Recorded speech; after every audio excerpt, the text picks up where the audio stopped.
Hey, what's up everybody? How Now Videos. In this video, we're going to take a look at how to correct stairs that don't come in right. So here I have a set of stairs that I've modeled in 3D, and in my other plans they all look good. My ground floor one is this one, my level one is this one. So they go from my ground floor to my first level. I'm happening to label my stuff this way on this project. So my floor one, everything shows correctly. But on my ground floor, you can see that this stair did not generate the correct line work, right? This section line is coming through at a weird spot, but on the same stair, it's coming through at the right spot.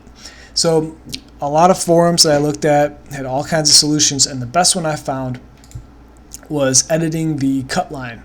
And so let me show you what I've done.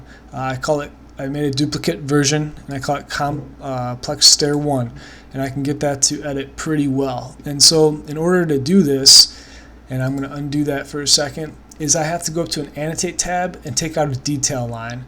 With the detail line, click on where it's coming from, and then click kind of down on an angle where it's going to pass through pretty much the whole stair.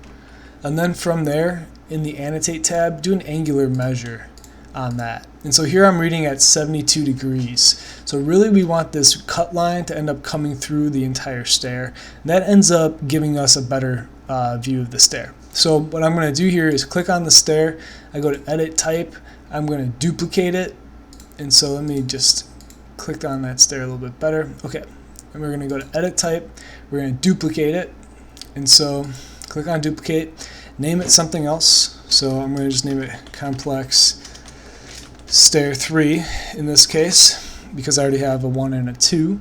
And then down here under the graphics cut mark type single zigzag, click on those 3 dots, and then we're going to duplicate this as well, and I'm just going to name this single zigzag for Complex Stair 3.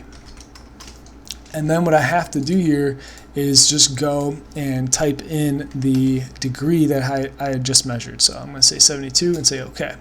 And then say OK. And now this stair has updated and it looks correct, which is great. So now I can get rid of my detail line and my angle. Now there's a range of numbers that will work for this. And so what I'm going to do for the other one, since it's like a mirrored version, this one was showing correctly at a 25 degree. So that makes me think in the range somewhere like a complementary angle would work if you had 2 stairs that weren't showing right. For some reason, the same angle doesn't work on the mirrored version, but a complementary or very similar to complementary angle works. And so you can go and do this trick if you ever have stairs that are showing up incorrectly when Revit models them. Don't forget to save and subscribe if you liked the video. Your support is greatly appreciated, and pass along the channel to anybody else that you think might use a solution like this one. Thanks a lot for watching, and I'll see you next time.